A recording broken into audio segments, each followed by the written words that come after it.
Hi, I've been teaching a series for the last 3 weeks entitled The Wisdom of God. And I have to admit, as much as I enjoy teaching series, what I've discovered over the years is when we're finished with the series, we're literally finished with the series. We tend to dump it like a bad habit and then just move on to the next exciting idea that we have to teach. But today, God is really challenging us to abide in wisdom. Abide means to remain, stay, live, wait, or continue on in wisdom. You see, every message that we hear taught, it's really good. It's a good message. It's a good teaching, taking nothing away from that. But you can't use every message in every scenario. But it's not like that with wisdom. Wisdom can be used every day. In fact, wisdom is encouraged to be used every day in every scenario at all times if, and I stress the word if, you want the best results and the most desirable outcomes in your scenario. Well, take a look at this clip and I'll be back with you in a moment.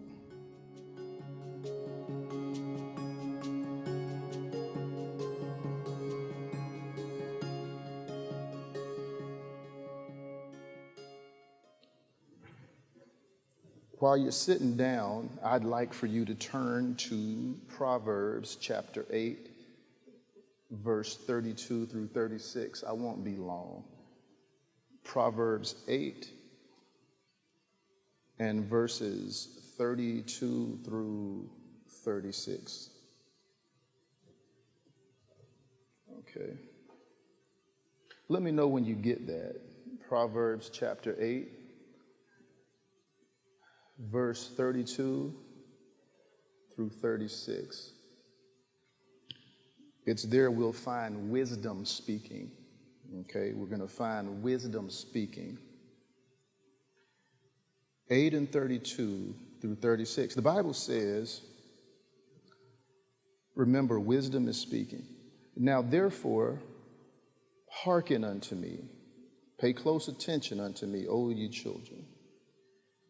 For blessed are they that, what? Keep my ways. Keep my ways. Not stumble upon it occasionally, but keep it. The Bible says in Psalms, my word have I hid in my heart that I won't sin against thee. He says, keep my ways. 33rd verse, hear instruction. It's amazing how he keeps repeating the same thing. Hear, hear, hear. Pay close attention, close attention. He says, hear instruction and be wise. So I have to hear instruction in order to be wise. And then there's something else, and refuse it not. How many know it is possible to hear and yet refuse what you've heard? It's possible, isn't it? We do it occasionally, I'm going to say at least once or twice a day, and that's being kind. So it's possible to hear something that we refuse. So then he says here, and this is where I want to draw your attention. He says in the 34th verse, blessed is the man that hears me, wisdom talking. Blessed is the man that hears me, watching daily at my gates, waiting at the post of my door. Now, I want to read that again with an understanding. He says, blessed is the man that hears me, and then there's a comma. Because after the comma, he's going to give you the recipe that is necessary for you to hear wisdom the right way. Because we've already established in this couple of scriptures that we looked at that it's very possible for you to hear and refuse. So now he's telling us that in order to hear wisdom, there are two things involved in us hearing wisdom properly. And look at what he says. Watching daily. Watching daily. watching daily. Watching is consistent. Daily is every day. So what he's saying is, to hear wisdom properly, we are going to have to focus consistently. He's issuing a challenge right out of the gate, Carlos. And he's challenging us to understand that you and I cannot live our lives mentally all over the place. Watching daily, consistent focus. He says you cannot live your life mentally scattered. You cannot live your life a mental missionary. How many know what a missionary is in church? That's people, they always traveling abroad, out in far places, staying for a little bit of time before they move somewhere else. He's saying you're going to have to harness, saddle, and discipline your mind. Say, my mind is my responsibility. I can't hear you. Thank you. My mind is my responsibility. So what the challenge that wisdom is issuing to each one of us is we are going to have to perfect the art of being fully present. Fully present in layman's terms, in very simple terms, just simply means wherever you are, be there. Wherever you are, be there. If it's at the grocery store, be there. If it's at church, be there. If it's at work, be there. If it's at home, be there. If it's wherever. If you're on a roller coaster, be there. Wherever you are, you, everything that comprises you needs to show up. We cannot live our lives being divided into several different pieces while we're yet praying and asking God to make us whole. You can't ask God to make you something that your life does not give it permission to be. And many of us, you may not use those spiritual colloquialisms and say, Lord, make me whole, Lord, and all those, but in some way, shape, form, or fashion, in your own special way, you have asked God to make you complete. And when you have asked God to make you complete, yet you're in love with living divided in multiple personalities, here, there, everywhere, you become a walking contradiction. Good God, that was a powerful word. Good. I had to eat this first. Now I'm giving it to you. I'm going to let y'all share in the pain. How in the world can you be praying and asking God to make you something that you refuse to be? I wonder why so many of us good Christians have attitudes all the time.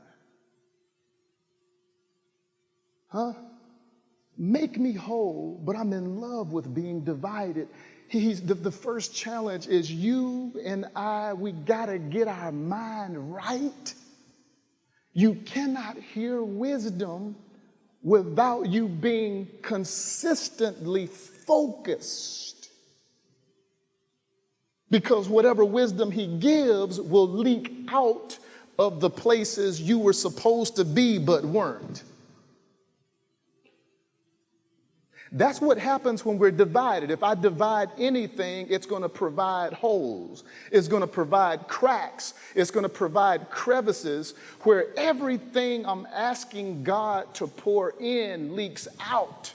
And I start thinking, God ain't answering my prayer. No, you forgot what you prayed, because if you didn't forget what you prayed, you would have been in place to catch the answer to what you prayed about.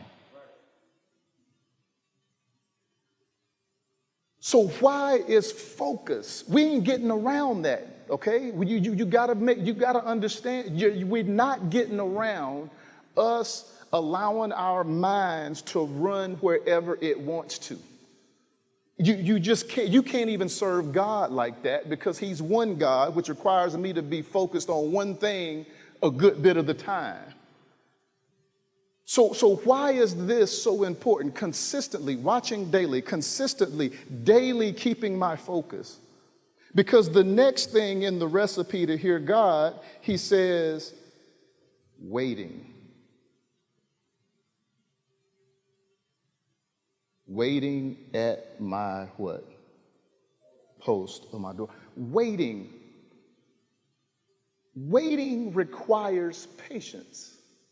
Waiting, watch this, waiting requires you and me getting somewhere and being still. Do you see why my mind, I cannot be still if my mind is busy. Are you y'all getting this, right? I promise y'all think I don't be known, but I sit in there sometimes. I know we human and we have a flaw. And we have perfected the art of looking still as our mind run laps.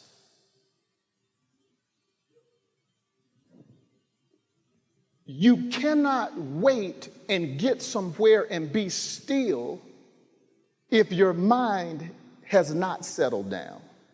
Because we cannot help but follow the train of our thoughts. So if I'm supposed to be focused and I'm supposed to get somewhere and be still long enough for wisdom to be deposited in me, but my mind is busy, I'm not going to be able to wait for long, because we all know a busy mind makes you think everything is an emergency right now. When your mind is busy,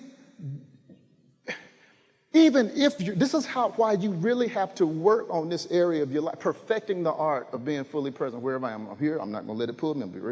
Because you can be focused, but if you have not learned to discipline your mind on a consistent basis, even when you're focused, whatever pops up will take your focus, because your busy mind makes you believe everything is an emergency and it has to be dealt with right now. And you don't even think through what leaving that focused position might leave available for life to sabotage. Do you really have time when you're focused and then all of a sudden, but you've never really trained your mind, and then something, boom, pop up and all of a sudden it's an emergency and then you leave? Have you noticed it's a lot easier to leave focus than it is to get it back? Don't take but a second to leave, and it can take you a year to. These are the two challenges. I can't get around it. You can't get around it.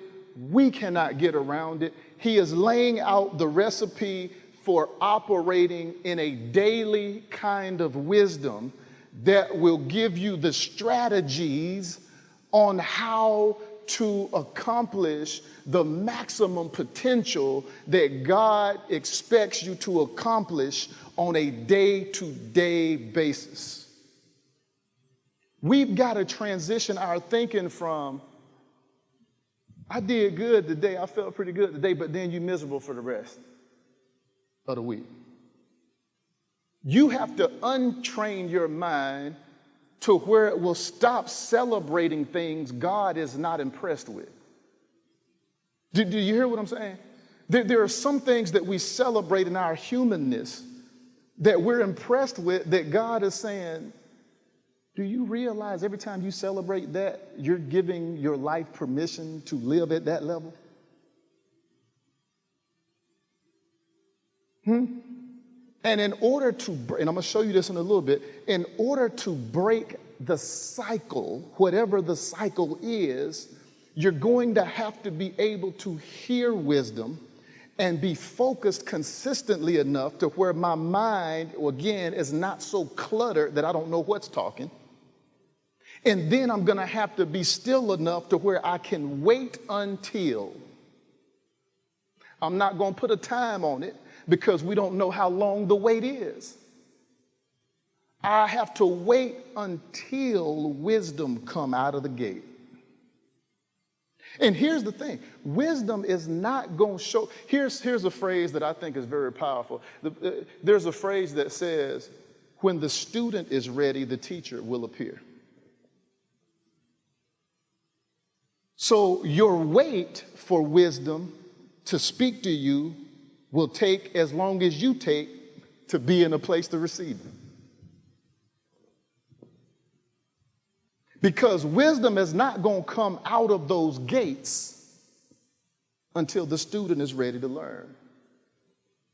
Wisdom isn't like me and like people and like our teachers growing up in school where they have to be there. And they're going to teach you math whether you want to learn it or not. They're going to teach you English whether you want to learn it or not. They're going to teach you Spanish whether you want to learn it or not. Wisdom says, I ain't coming out till you're ready. So you will only have to wait at the gate as long as it takes for you. Do you realize that waiting does something to you that gets you ready for what God want to give you? There's a lot of things in you that would hinder the wisdom that's dying while you wait. There's a lot of things that the waiting at the gate is doing to your psychology that's getting you mentally prepared. See, if I can discipline my mind, I'm not going to have no problem when wisdom gives me a strategy, listening to the strategy without my mind thinking it can take over what wisdom was trying to show me. See, there's a process in everything that wisdom is doing to lead you up to the place where you and I will be able to not just hear, but hear wisdom and not refuse it. So now I want to go to, and I was going to read all the way to 36 verse, but I'm not going to go all the way. Go to Proverbs 9, and then we'll get into it. Okay? Proverbs 9 and verses 1 through 6. Proverbs 9, verses 1 through 6. Do you have it? Okay, this is what we're going to eat up today. All right, now look at this very carefully. Who has builded her house? Wisdom has built her house. She has, these are all past tense. It's already done. Wisdom has built her house. She has hewn out her 7 pillars. Now you need to understand something. The word 7 or the number 7 in numerology means complete or perfection.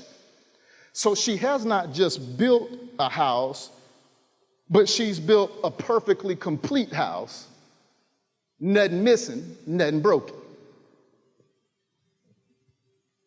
She has killed her beast, past tense, killed her beast. That just means she's prepared the meat. She has, past tense, mingled her wine. She has, past tense, also furnished the table. Third verse, she has sent forth her maidens. She cried upon the highest places of the cities. Whoso is simple. Do you know what simple means? I looked that word up. Simple means, y'all ready for this? This is going to change the way you look at anybody who ever rode the short bus.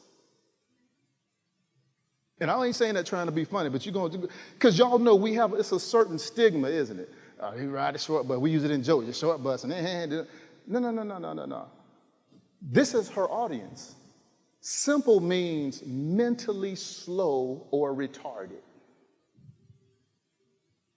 This is who she's prepared all this stuff for. Mentally retarded, mentally slow. Watch this. What else does she do here? It says, who is simple, fourth verse, who is simple, let him, her, turn in here as for him that, look at the other person she wants, lacks understanding. She says to him, come, eat of my bread and drink of the wine which I have mingled. Watch this. Forsake the foolish and live and go in the way of understanding. Now, that may have sounded confusing, but I promise you we're going to go back, and I can't wait to get to it. This morning, I'm going to be teaching from the subject,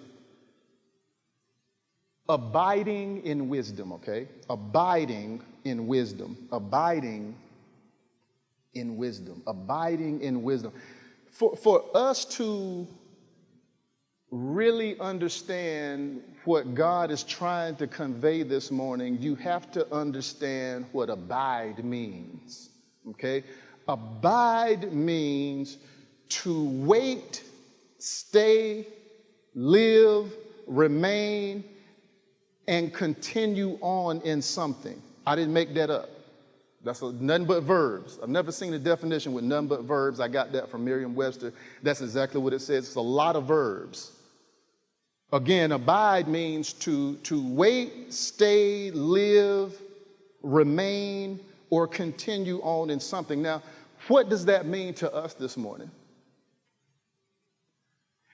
It's saying that although we are only going to be in this series for 4 to 5 weeks, we got one more left.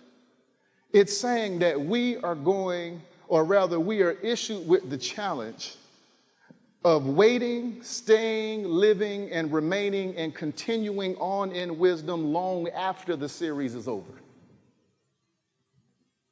Because we have a habit of when we finish a series, we literally finish a series and we move on to the next thing. And we must understand that every message that we hear, it's good, right? It's good. We can use it.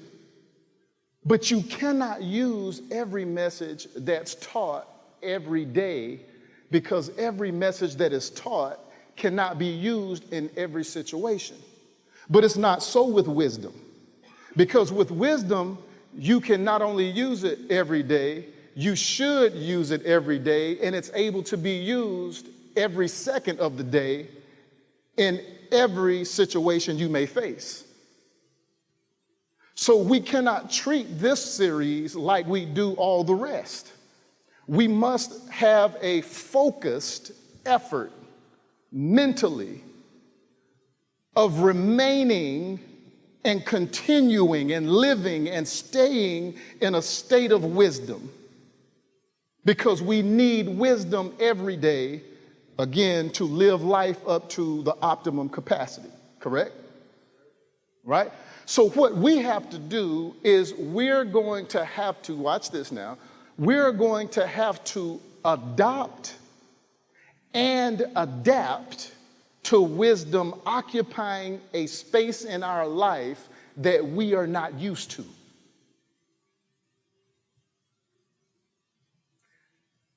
We are going to have to adopt and adapt to wisdom occupying a space in our life that we are not used to.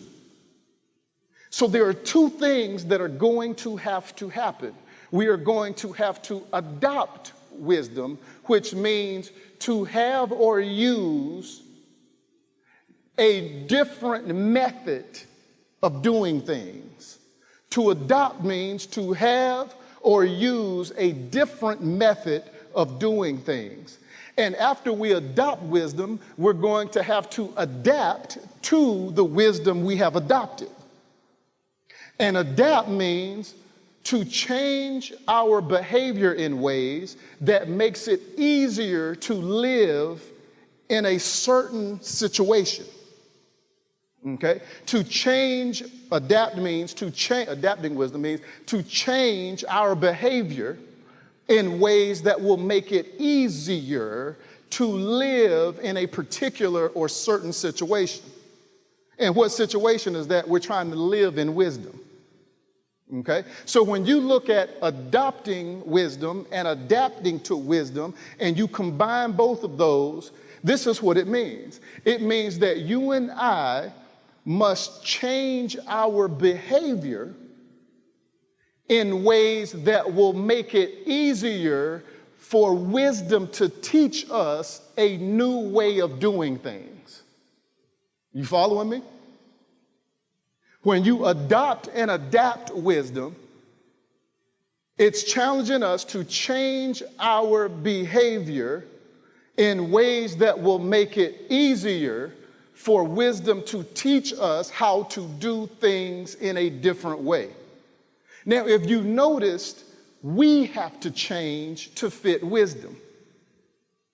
The teacher does not have to change to fit the student, because the teacher already knows what the student doesn't. The student needs what the teacher has, therefore the student has to adjust him or herself to fit the style and the quality of the teacher.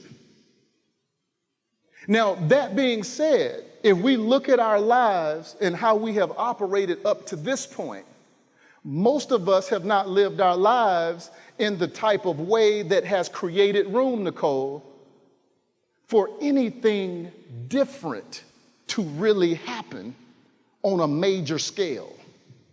Did you hear me? I'm living in a system that has not made room for anything different to happen, yet I say in church, I'm expecting different. How can I expect different if my life has not made room for different to happen on a major scale? Because church taught me to celebrate a little bit of change.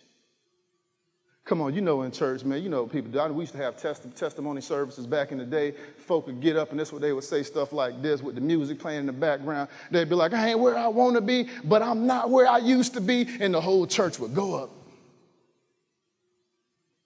Why are you celebrating that? Because if you were terrible and you're not what you used to, you're not where you want to be, but you're not what you used to be, that ain't saying a whole lot. Why are we celebrating a little bit of change when if we look at change within the context of who's doing the changing, a little bit of change ought to rebuke you? Because the same one that's doing the changing is the same one who created heaven and earth and made something out of nothing when the earth was without form, shape, and it was void. It was empty. That same one is living in us, and if he can create the world in 6 days, how much could he do for you and me in 6 months? The fact is, many of us have plateaued. And you know that you have plateaued when you keep hitting the invisible glass ceiling that allows you to hope just enough because you see that there's more beyond where you are, but every time you go up, you stop at the same place. And you don't know what to call that barrier or that glass ceiling because it's invisible, but it's a barrier nonetheless. Wisdom knows what that barrier is, and wisdom knows how to shatter that barrier so you can quit talking about a breakthrough and actually get a breakthrough. But in the absence of wisdom, you just become stuck. And if you look at this is the same symbol we use for time out. How many of you get momentum and then you hit that? Time out, time out, time out, time out, time out, time out. Enough. I've done some good things this week. Time out, time out. You keep, come on, y'all know them. It's invisible, but I can expect one thing. I know where I'm going to stop. I know where I will say I've had enough. I know where I will scream uncle. I know where I will tap out and say, no more, I've done good. Let me worship my good deeds up to this point. But I've already almost expected not to go beyond a certain point. And in the absence of wisdom, you become stuck.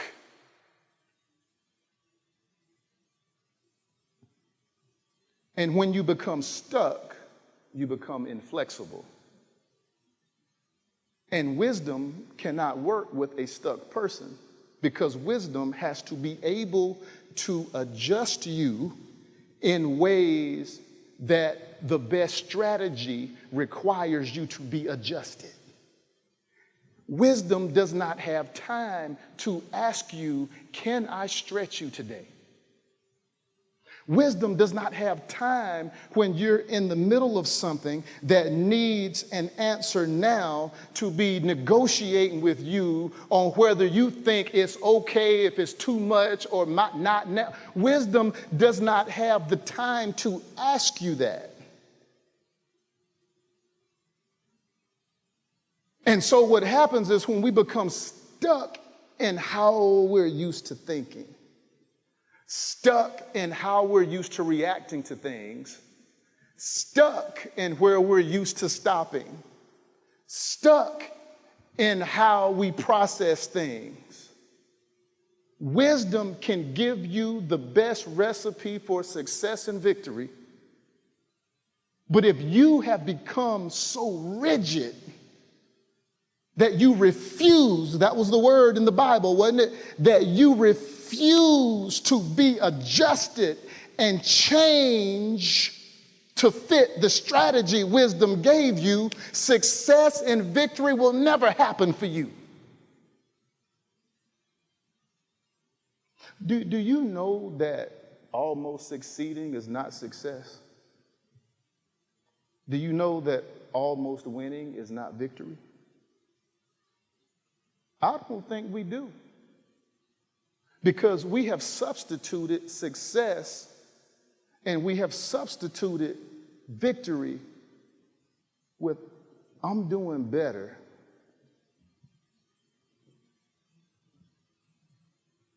I'm doing better. I just opened your mind up so you can get some revelation. That's what you interpret success is. I'm doing better. That's what we interpret victory as. I'm doing better. But if you've been doing better for a year, why don't you ever ask yourself, how come I have not arrived to the point where I'm staying better? Look, let me give you something natural. If I tell you today I'm leaving after service and I'm going to San Diego, that's about give or take 4.5-hour trip. And then you hear from me on Thursday and I'm talking about, I'm on my way to San Diego. I'm almost there. Even in your natural mind, you know something must be wrong. This brother done got lost. This brother lost. The car broke down. Something went wrong because he should have been there by now if he was on the way Sunday. So if you know the only way I could still be on the way to San Diego 4 days later if I left on Sunday is because something went wrong, something's not right, something misfired, something malfunctioned, why do you keep giving you a pass?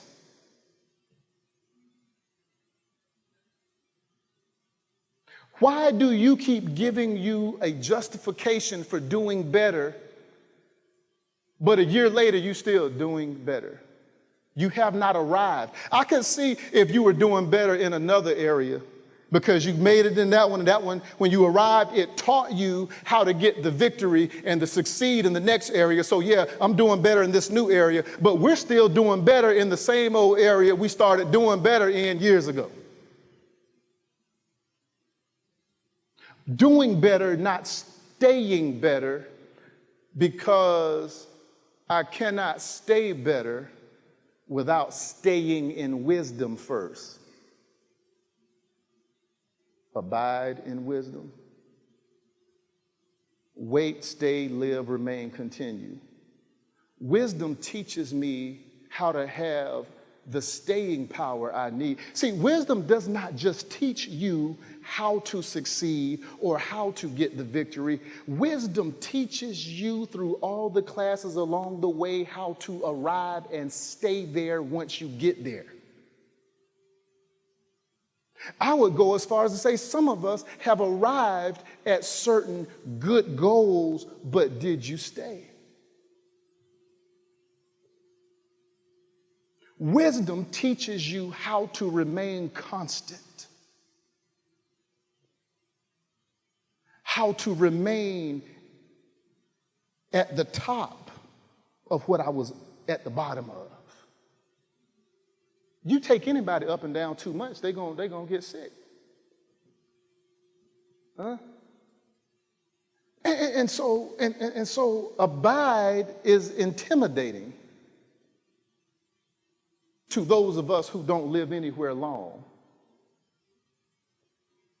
I'm on that definition still because I'm about to show you something. Abiding with stay, wait, live, remain, continue. Stay, wait, live, remain, continue. Stay, wait, live, remain, continue. Stay, wait, live, remain, continue. That's a lot of verbs, and I ask God a lot of questions. And I'm saying, what in the world are you saying to me in this definition that Miriam gave me? Stay, wait, remain, live, continue. It's a lot of verbs. It's very specific. And I said, what are you saying? And he said, I'm warning you. Here it comes. I'm warning you. Stay, wait, live, remain, continue. I'm warning you. If I tell you,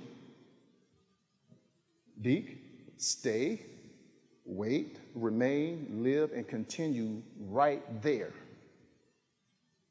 If I tell you that, I am warning you that you are going to face some very strong temptations to leave that spot.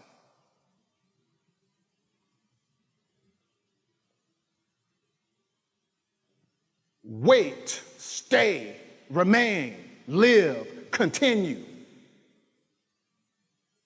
What I'm saying is giving you very strong directives. Without telling you, I'm telling you, you are going to face some seriously strong temptations whose assignment is one thing only: to get you to leave where you live. To get you to leave wisdom. Because the scripture always said, forsake her not. She won't leave you, but there's a good chance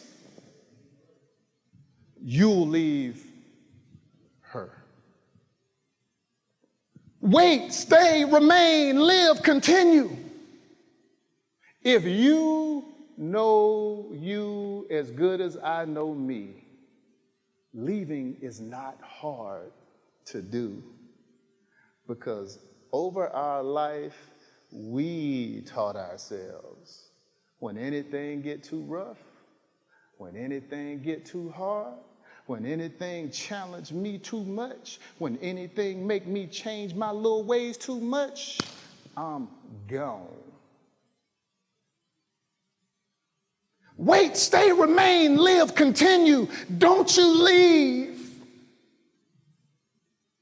You're used to leaving, and now you got to get used to wisdom occupying a space that you're not used to. I'm not used to having the wherewithal to stick it out. And now wisdom occupying a space in my life telling me, wait daily at her gates. Wait on wisdom when it looks like wisdom ain't home. You can ring the doorbell, you can kick the door, wisdom ain't coming out until you're ready. Wait, stay, live, remain, continue. Don't be tempted to leave her because everything in you has been programmed to leave when things get too hard. And that's why I appreciate Proverbs chapter 9, verse 1. Are y'all ready for this? Because look at wisdom now is making a case for us not to leave her. Wisdom has become a sugar mama. And y'all know what a sugar mama is. Huh? Wisdom has become a sugar mama, and wisdom is making a case for us not to leave her, and she knows what she has to fight against because there are other things out there that seem to be more attractive than she is. So she has gone beyond the call of duty to make some things ready for us so we won't leave. I told you wisdom wanted you, didn't I, a couple weeks ago? Wisdom has built her house. And it's not just any house, it is a perfectly complete house with everything that we need in it. And the words that are used to describe what she's done is past tense. So here's the thing that we've been talking about. Wisdom, and I've been saying this over the couple of weeks, wisdom, the theme is wisdom has already provided an answer, a solution, a strategy, and here we see even a refuge before you need it. That's where she at. That's how she's living. And wisdom is saying to us, everything you need is in the house I built.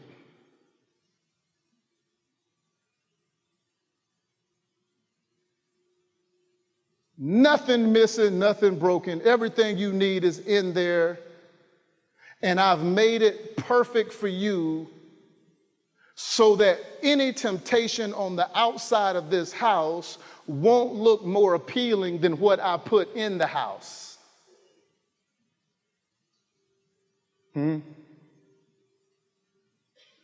says, I know you're going to be tempted, but I've done so much in preparation for your visit that whatever is fighting for your attention to leave me outside of the house I built, it will pale in comparison to what I already put in the house. And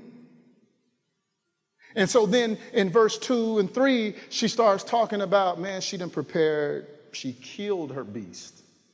She bad. She went out there and killed the animal, cooked it. She prepared her meat. She set the table. She sent out all of her handmaidens, which means she removed everything that would be in that house that could possibly serve as a distraction. Her wine is mingled. She's cleaned out the house. All distractions are up out of there. And if that wasn't enough, now she runs to the top of the building and she starts calling those whosoever will into the feast.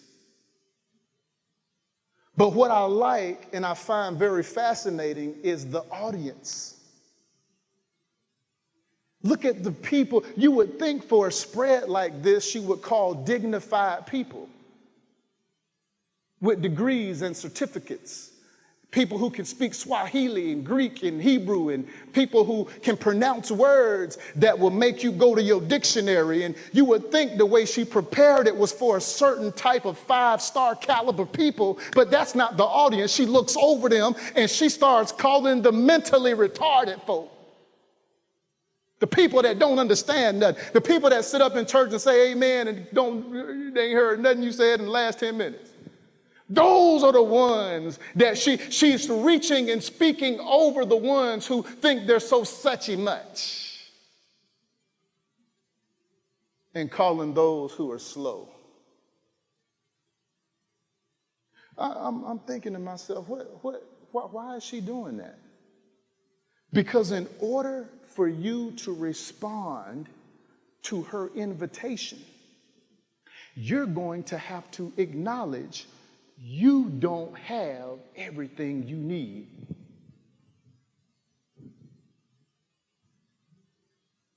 No, because that's too easy.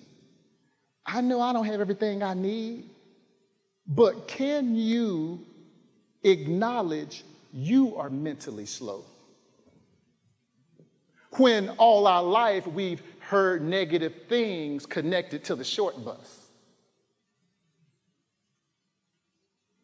To respond to the invitation, I've got to acknowledge not only do I not have everything that I need to live the life I'm trying to live, but I can't live the life that I live because I'm mentally slow and I don't understand much.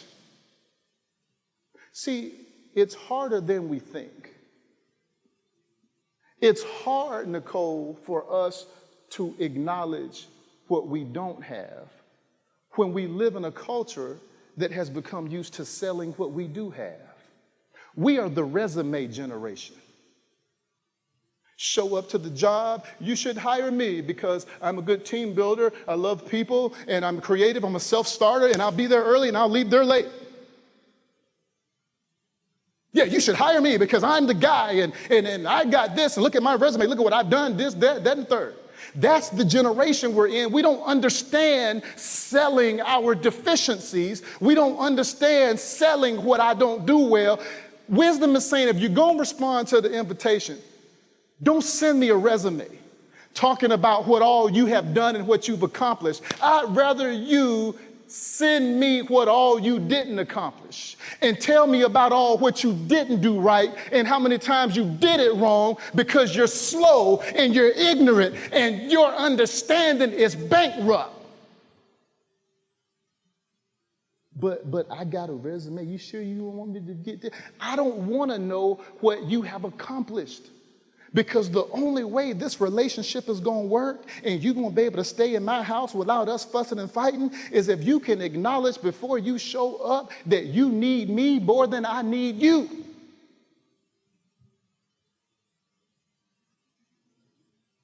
Wisdom says, I'm not calling everybody into my house. I'm only calling the ones that can hear the invitation.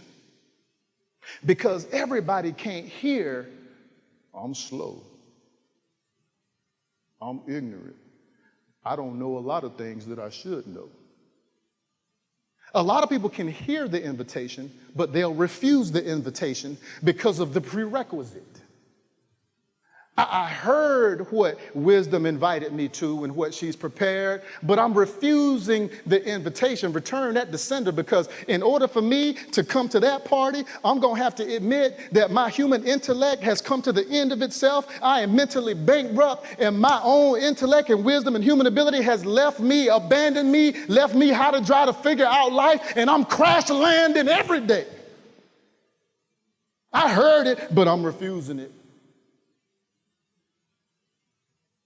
Some of you can't do that because of your resume. I don't even have one. Look. And I'm trying to tell you, that's how much I keep record of what all I accomplished. Y'all missed that. Some of y'all can go to the computer, you got 7, 8 resumes of all your worship material. I have done, and I've got A+, and I did it, and I. Man, I don't even keep record of that because I know whatever I have done, and it don't amount to a hill of beans with God.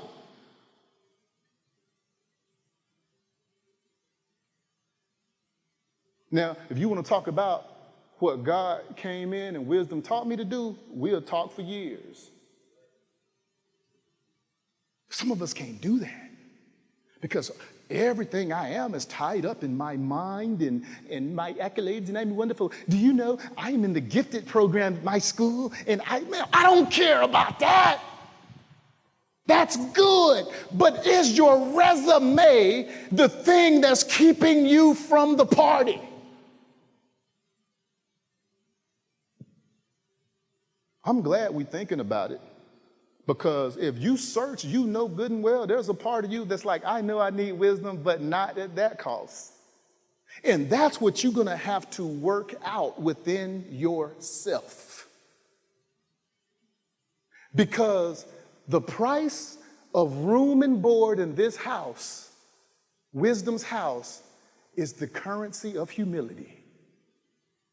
You're going to pay every month on the first. Humility. And it's going to take you about 30 days out of the month to build it up where you can get, because we know you'll try to get that counterfeit money. that counterfeit humility. That's the price. And so she says, now that we got that out the way, you know who I'm inviting, but more importantly, you know who I'm not inviting. We won't have no issues. 5th verse, she says, watch this. Come on and try my bread. Michelle, come eat of my bread. Can y'all get a visual of wisdom right now? Wisdom knows us. Deke, would you like to try maybe some of my bread? Would you come? I mingled my wine. It's not too strong. I mingled it. I mixed it just to your taste. Would you come try mine? That has always bothered me.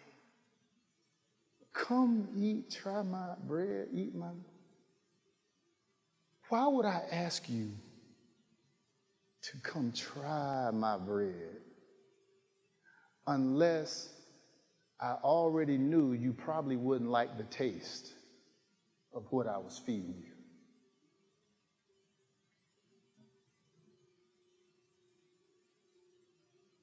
you? Why would you try some of my bread? Would you why would I ask you to try and sample what I already made unless I knew you probably would not like the taste? Now we can see why wisdom went through so much work to get everything ready before you showed up. And it's because wisdom understands that sometimes the ambiance makes for a better dining experience.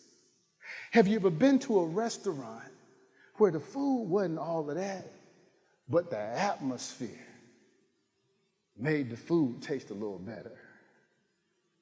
And here we see wisdom getting the ambiance. She's putting a lot. She's investing a lot of herself into the ambiance, the mood, the feel of the environment, because I know you probably won't like what I'm about to feed you.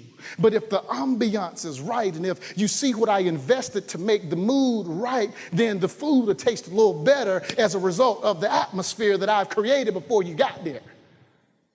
You ever see somebody who can't cook, but they keep telling you how much they put into cooking it?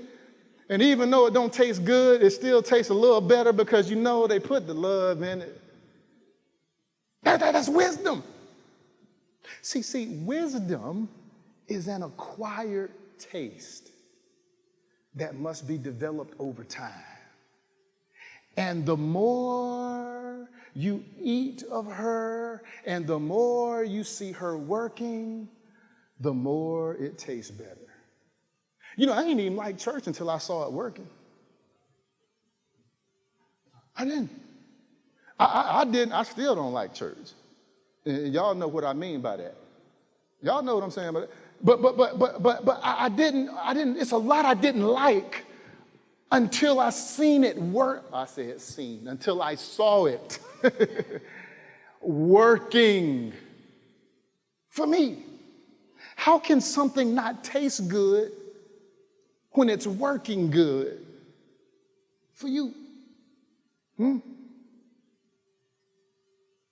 I was a child, there was a lot of vegetables I didn't like. Until I became an adult, I started liking those same vegetables.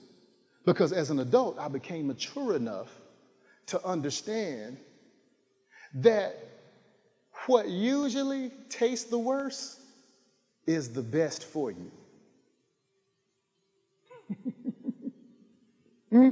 Think about it. I'm talking about myself right here. I'm not the poster child for health and sweets and all that. But I'll say this. Hear me. I'll say this much. If you look at all the junk we eat, as good as it tastes, it's full of preservatives and chemicals and all those things that provide no nutrition, and they satisfy you for a temporary moment, and then you right back hungry in the same place you were moments later. Did you get the revelation? That's how we are when we're not feeding on wisdom. when we're eating junk instruction, junk food teaching. That's where we at. It satisfied that craving. I went to church and I heard the word and I felt good for 30 minutes. And then you right back with a blowout. I ain't talking about you, Nico. But you right back with a blowout spiritually, sitting on the side of the road because you were eating the wrong things. Wisdom is constant. Junk food, teaching, preaching, and counseling, instruction satisfy you in a moment and you right back where you are. What I'm trying to get you to understand is that to eat wisdom requires maturity.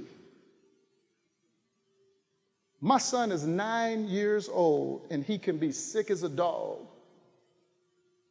and he'll refuse to take the medicine because the medicine don't taste good. Now, he's 9. I expect that from him. Do we have a 9-year-old level maturity?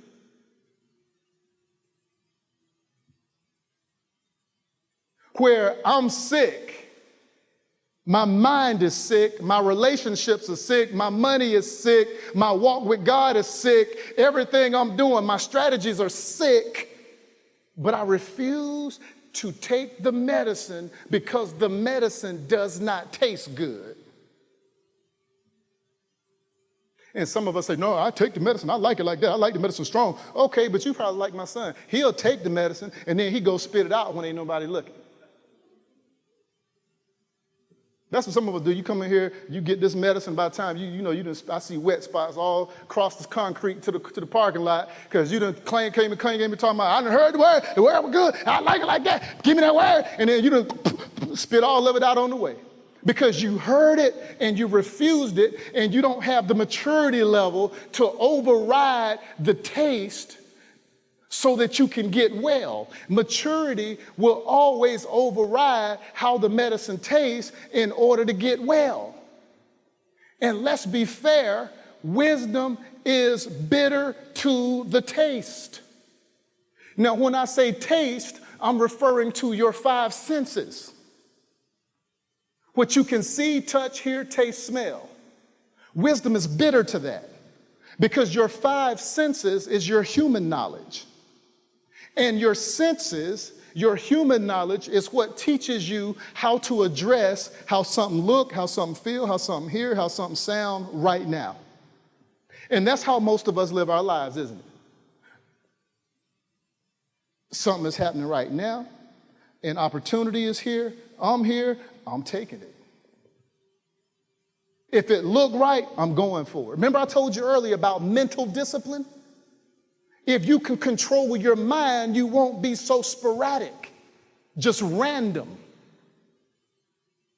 But that's when we are. My senses, all 5 senses have voted at the meeting, and they're telling me, go for it.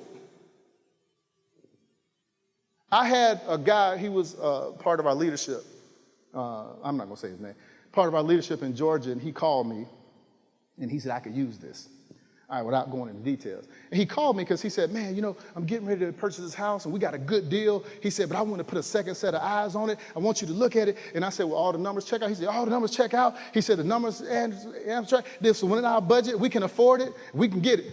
What you think about it? Why would he ask me that? That's why a lot of y'all don't ask me stuff. I know it. I know it. I know why you don't ask me, because you already know what I'm going to say. You already know whatever you think, and I'm going to say the opposite. So he asked me, what do you think? And I said, and you can use this anywhere in life. I said, just because you can doesn't mean you should. Now, this is what I told him, because he do like what we do. You know how you turn your head like, huh? That's what he did. He was like, on the phone, I could see him in the spirit. Huh? You look, now you just added and subtracted all kinds of numbers about to close this deal. Now you don't understand what I just said. He's sitting up here. I said, this is what I'm saying, sir. I'm saying that you have talked a lot about the numbers and the budget for this house. But what you didn't talk about were the people that's going to be moving into it. And I said, if you don't have the right discussions with the people moving into it, then the house you can afford that you buy might be the result of a whole lot of problems down the line. Wisdom versus senses. See, wisdom was what was in operation in that man's scenario. Because sense knowledge says, good deal, right now, why not? I'm here, got the paper, got the ink, I'm going for it.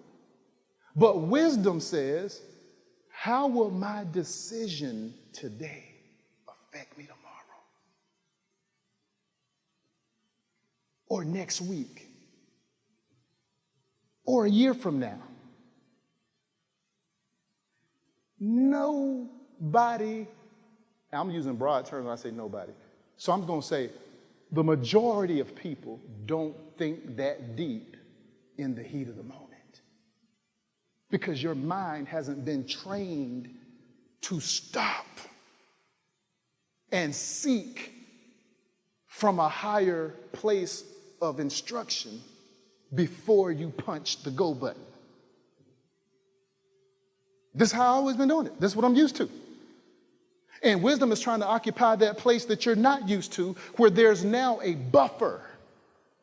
Where I'm thinking about it, and I got to honor that man because I'm way over here in a whole nother state. He didn't have to ask nobody. He didn't have to. He could have just punched the button, but somehow he wanted wisdom. What is wisdom saying about this thing I'm about to press go on? 30 years or 15 years, however your mortgage, that's a long time to be living with a moment's decision.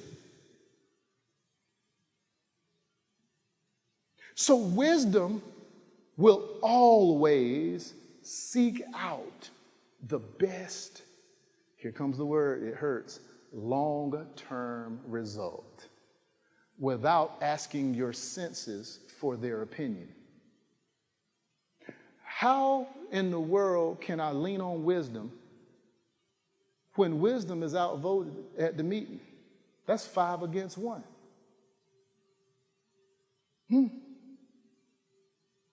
Because wisdom wants to know, not is this good now, but will it be good, come on, later. That's why it doesn't taste good. Because we have built our entire life's system around what feels good, what sounds good, what tastes good right now. She's built the house, and if we live there, that means we are the guest. If I'm a guest at your house, I cannot do at your house everything that I'll do at mine. Even if I think your rules are too strict, guess what, Dana? I gotta still acquiesce to the rules of that house. Even if I don't think nothing wrong with me walking around with my new shoes on your carpet, I gotta still, if you don't want to wear shoes in your house, I gotta take them off. My logic does not matter if I'm living in the house you built because I have to abide by your rules. I do not get to do what I want to do. This is why, to live in wisdom, we have to change our behavior in ways that will make it easier to live in a new environment. Amen? God bless you. Last scripture, I'm done, I promise you. I always say that, I'm done. Proverbs 4 and 5, I'm going to just read it. I ain't going to go too deep. I just want you to see what the Bible says. Go to Proverbs 4, 5 through 6, and I'm done. You got it? Okay, let me get there real quick. Proverbs 4, 5 through 6. Is that what I said? Yeah, 5 through 6. All right, you got it? Okay. Matter of fact, I just want to read the 6th verse. Just read that, and then we're going to close, okay? What's the first thing it tells you to do? And you see that? Forsake her not, and she shall preserve, she'll keep you. Do what? Love her, and what will she do in return? She'll keep you. God bless you. Well, there you have it. In order to abide in wisdom, we have to both adopt and adapt to wisdom, occupying a place in our life that we may not really be used to. And so in order for wisdom to remain a constant in our life, we are going to have to change and adjust our behavior in ways that will make it easier for wisdom to teach us how to do things and operate in different ways, not only to just do things, but more importantly, to do life. Well, hey, I'm Apostle Terrence Cheatham signing off. See you next time. God bless.